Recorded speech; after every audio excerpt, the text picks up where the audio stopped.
Cake recipe.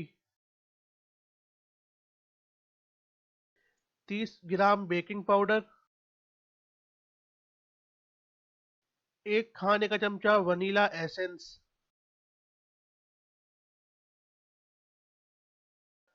800 ग्राम चीनी,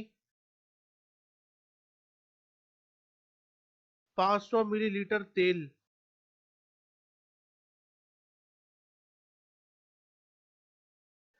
15 अंडे,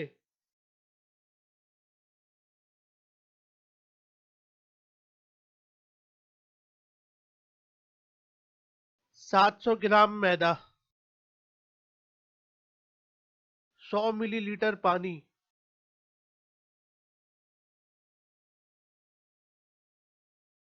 1 पाव white chocolate chip,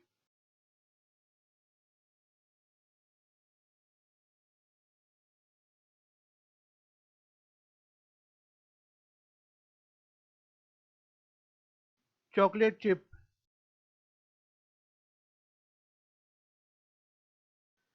180 degree centigrade पर 25 से 30 मिनट के लिए बेक करें। मक्खन लगाएं।